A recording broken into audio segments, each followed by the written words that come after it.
बोलती पुस्तके. ज्यांना वाचनाचा नाद त्यांना बोलती पुस्तके घाली साद. आमचं चॅनल सबस्क्राईब करा आणि सबस्क्राईब करायला इतरांनाही सांगा. नमस्कार श्रोते मित्र हो.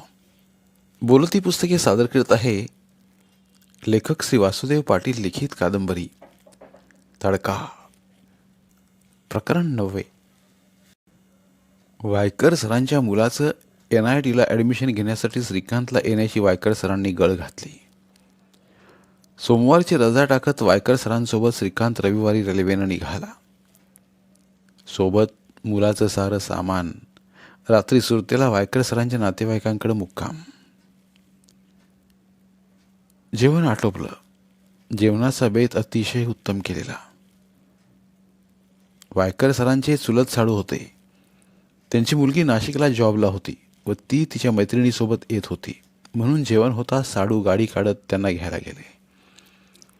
तोवर वायकर सर्व श्रीकांत शतपावली करण्यासाठी म्हणून बाहेर निघाले. उंच उंच इमारतींच्या गराड्यात दम फुटणारे रस्ते, अंग चोरत वाहणारी वर्दळ, कर्कश आवाज सार अंगावर घेत कडेनं ते चालत होते. एका पान टपरीवर वायकर सरांनी 2 पान सांगितले. सर, मी नाही खात, तुमचंच घ्या फक्त. श्रीकांत सर, मी कुठे खातो, पण कधीमधी घेतो. घ्या सोबत, काही होत नाही. वायकर सरांनी 2 मसाला पानाची ऑर्डर दिली. समोरच भली मोठी कंपनी असावी. तिचं गेट व त्यामधून येणाऱ्या गाडी परत्वे एक जण गेट उघडत बंद करत होता. बाहेर एक लोखंडी खुर्ची. गाडी जाताच तो त्या खुर्चीवर टेकत नाही, तोवर लगेच गाड्या येत होत्या. वायकर सरांनी पान श्रीकांतला दिलं व दुसरं तोंडात टाकलं. पैसे दिले व दोघे चालते झाले. Sir, sir, Vaikar sir, Shrikant sir, मागून कुणीतरी आवाज देत होतं. पण इथं आपणास ओळखणारं कुणीच नसल्यानं आपणालाच हाक देत आहेत हे श्रीकांतला उशिरा कळलं व तो मागे वळून पाहू लागला. गेट उघड बंद करणारा वर्दीतला तोच गेटमन. आवाज ओळखीचा. अरे दगडू सर. सर, केव्हाच आवाज येतोय, इकडे कसं काय?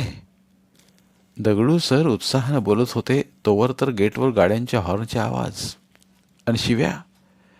दगडू सर लगेच गेटकडे पळाला.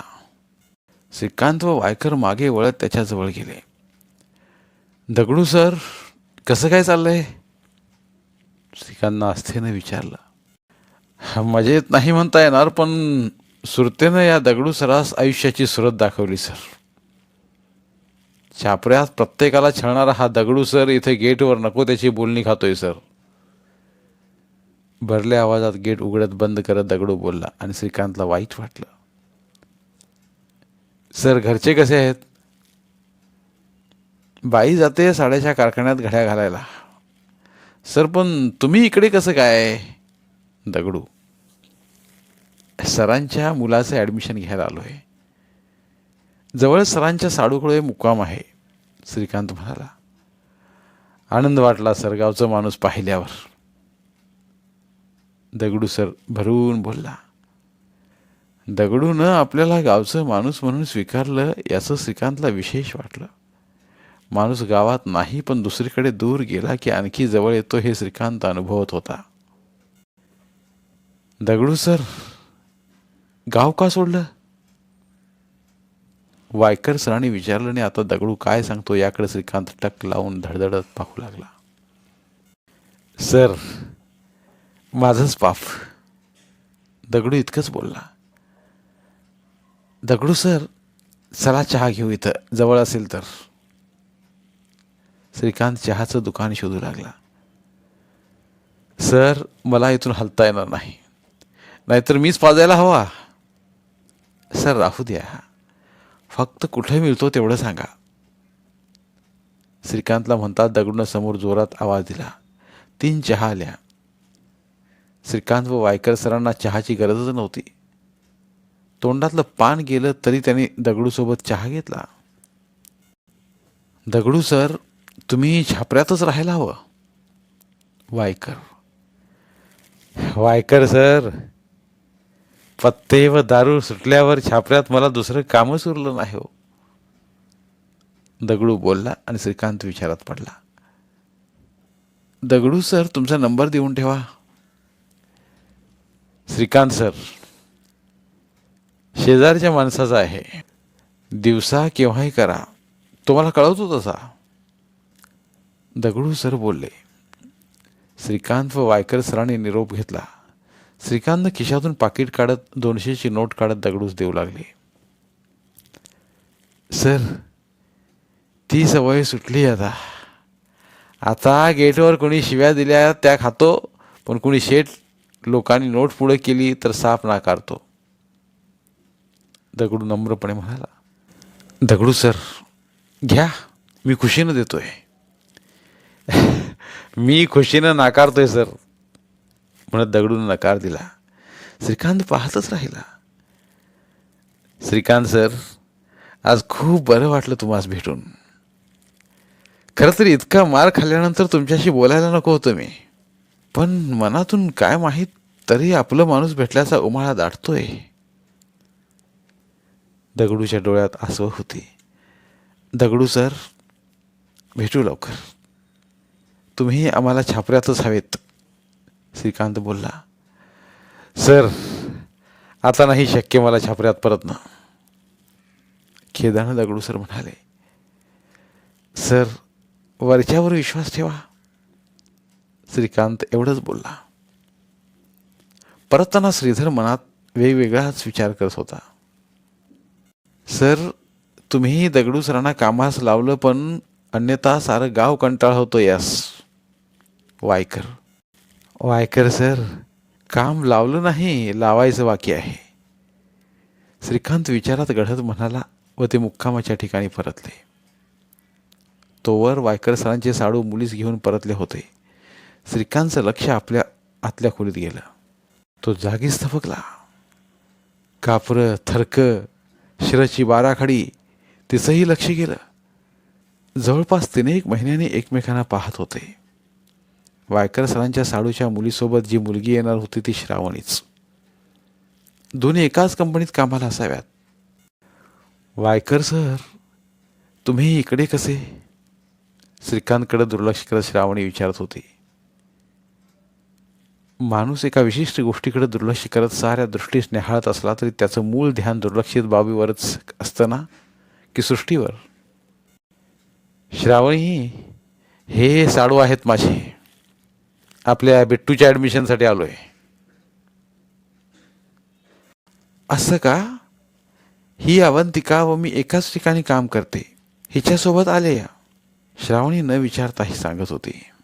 श्रावणी, सदानंदाचं पिणं वाढलं का ग पोरी? वायकर सर काळजीनं म्हणाले. श्रावणी काहीच बोलली नाही.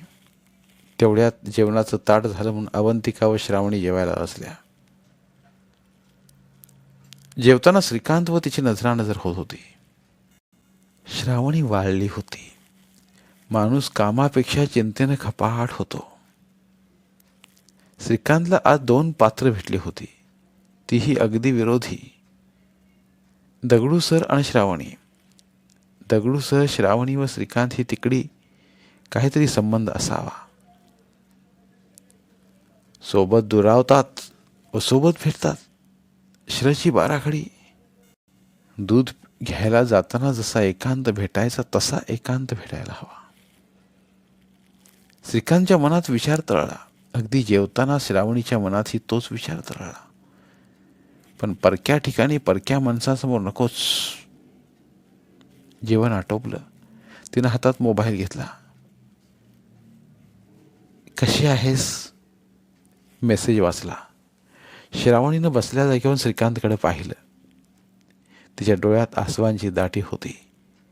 या 3 महिन्यात जणू असं आपलेपणानं कुणीच तिची चौकशी केली नव्हती.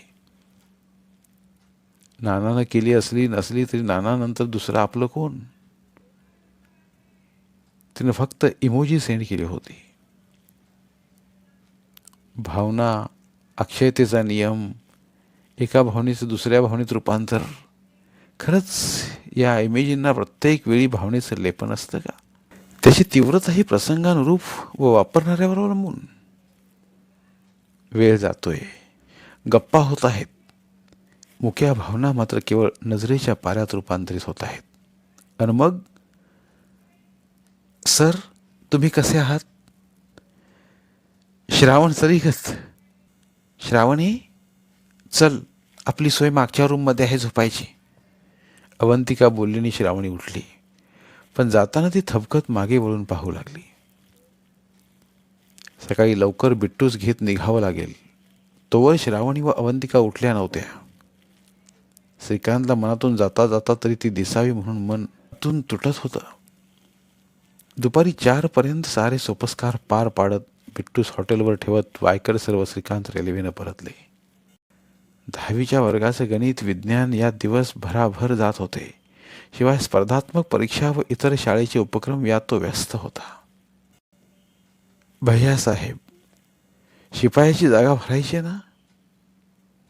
गावातलाच एक उमेदवार आहे, ज्यास गरजही आहे असा.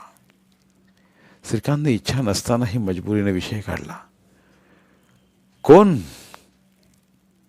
श्रीकांतला मूळ अस्तित्व सांगूनही तो अक्का व आपणाशी अजूनही जवळक साधत नाही म्हणून भैयासाहेब तत्परतेने विचारते झाले. दगडू शिरसाट म्हणून, छापऱ्यातलाच. तो दगडू सर वाह्यातनं वाया गेलेली केस, आणि शिपाईसाठी तोच तयार होणार नाही. भैयासाहेब चटकन म्हणाले. आपण गोकुळ बाबतीतही तसंच म्हणाले होते. तो केंद्रीय विद्यालयात काम करतोच आहे. श्रीकांत बोलला. श्रीकांत, दगडूच गॉन केस आहे. माणसाला वैफल्य आलं की तो वाया जातो. अशांना आधार दिला की असली माणसं पेटून झपाटून काम करतात. श्रीकांत ठामपणे बोलला व खडू डस्टर घेत निघू लागला. श्रीकांत थांब, उद्यापासून बोलवते दगडूस, भैयासाहेब हार मानत म्हणाले. श्रीकांतनं लगेच नंबर फिरवला. निरोप गेला. दगडू कॉलवर आला. दगडू सर, मी श्री सर बोलतोय. लगेच सुरत सोडा, उद्या सकाळ पावे तो या भेटीला. श्रीकांत सरांनी बाकी काही सांगितलं नाही. दगडू सर सपशेल नाकारत होते. सर, माझी नाईट ड्युटी असते. जेमतेम काम मिळाले मला सोडता येणार नाही. दगडू सर, उद्या सकाळी मी वाट पाहतोय. सायंकाळी पाऊस बरसत होता. चंदन अक्काकडंच हल्ली रोज सायंकाळी ताट येत असे. 2 जणांचं. येसाकडेच. सायंकाळचं येसाचं श्रीकांत सरांकडचं जेवण कधीच चुकत नव्हतं, नगुमाय गेल्यापासून. सर, चला जेवणाला बसा. अक्कानं गरमागरम खायला लावलंय, येसा म्हणाला. येसा, नगुमाय आठवते का रे? सर, सकाळी म्हशी सोडण्याआधी गरमागरम बाजरीच्या भाकरीचा म्हशीच्या दुधात काला मोडत माझी माय रोज अशीच लवकर खायला लावायची. येसा बोलला आणि श्रीकांतच्या कडा पाणावल्या. कोण कोणाचं? रमाकांत सांगळे, भाऊसाहेब, वंदनाबाई, चंदन अक्का. येसा, आणखी कोण आठवतं रे? सर, दगडू सर सनकी होता, पण माझा जिगरी दोस्त होता. त्याच्या जीवावर मी छापऱ्यात हुकूमत गाजवत होतो तेव्हा. त्यानं मार खाल्ला आणि माझा आधार उन्मळला, पण तरी तो मला आठवतो. येसा बोलला आणि श्रीकांतला येसाच्या हुशारीचं कौतुक वाटलं. कोण कसा आधार शोधतो याला दगडूचा आधार वाटायचा, पण दगडू बुकलला गेला आणि यानं लगेच चपकलपणे आपला आधार शोधला. येसा, आज तू पोटभर जेवण कर. लवकर तुझा जिगरी दोस्त भेटेल तुला. नाही सर, दगडू सर छापऱ्यात नाही येणार आता. श्रीकांत काहीच बोलला नाही. येसा, सदानाना जेवला का? जेवला नसेल तर बोलवून आण, सोबतच बसव. श्रीकांत सर बोलले आणि येसा तसाच उठत सदानानाकडे गेला. पण नानास कसली सूद नव्हती. बरसणारा पाऊस, उपाशी झोपलेला सदानाना श्रीकांतला कातर बनवत होता. सैनची मालन गाथा. श्रीकांतनं मोबाईल घेतला, नंबर काढला.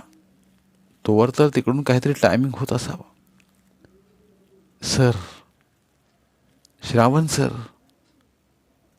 मने जुळली की श्रावण बरसतो, की श्रावण बरसला की मने जुळतात. मी चुकले, माफ करा. मेसेज आला. श्रीकांतनं काहीच टाईप केलं नाही. बहुतेक त्या दिवशी लवकर उठली नाही व भेट झाली नाही म्हणून श्रावणी म्हणत असावी. सर, आई गेल्यावर आईचं महत्त्व कळतं. मध्येच एसानं कूस बदलली व तो बोलला. श्रीकांतनं मोबाईल बाजूस ठेवला. एसा, झोप येत नाही. चल बाहेर फेरफटका मारू. सर, बाहेर पाऊस सुरू आहे. एसा, मनात उठणाऱ्या आठवणींना पाऊस लागत नाही. श्रीकांत बोलला. दोघं उठले. श्रीकांतनं छत्री घेतली. बाहेरच्या चौकात मगन लोहोर बिल्डिंगचं काम करत होता. प्रकाश व चडचड छडजड आवाज येत होता. दत्तावर बसलेला. मंगल व सया झोपल्या असाव्यात. एसा, हा दत्ता खडूस आहे का रे? सर, याची पहिली बाई. एसा, जाऊ दे, नको तो विषय. श्रीकांत मध्येच एसर अडवत म्हणाला. मन फार विचित्र असतं. ते नाही मानत सामाजिक कौटुंबिक बंधनांना. दोष कुणास द्यावा?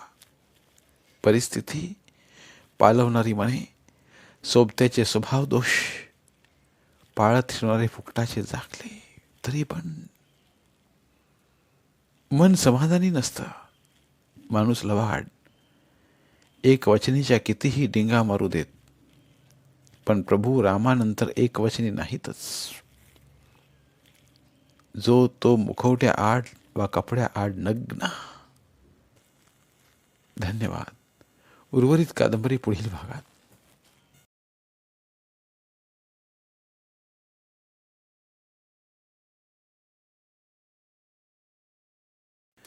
धन्यवाद. प्रिय श्रोते मित्र हो, आपल्यासाठी एक आवाहन. आमच्या चॅनलच्या प्लेलिस्ट विभागात तुमच्यासाठी शेकडो कादंबऱ्यांचे ऑडिओ बुक्स उपलब्ध आहेत. तिथे प्रत्येक कादंबरीचे सर्व भाग एकत्रित मिळतील. त्यामुळे सध्या सुरू असलेल्या क्रमशः कादंबरीच्या पुढील भागासाठी वाट पाहण्याची गरज नाही. तुमच्या वेळेनुसार तुम्ही संपूर्ण कादंबरी सलगपणे ऐकू शकतात आणि साहित्याचा आस्वाद घेऊ शकता. कृपया आमच्या चॅनलच्या होमपेजवर जाऊन प्लेलिस्ट चेक करा आणि तुमची आवडती कादंबरी निवडा. धन्यवाद.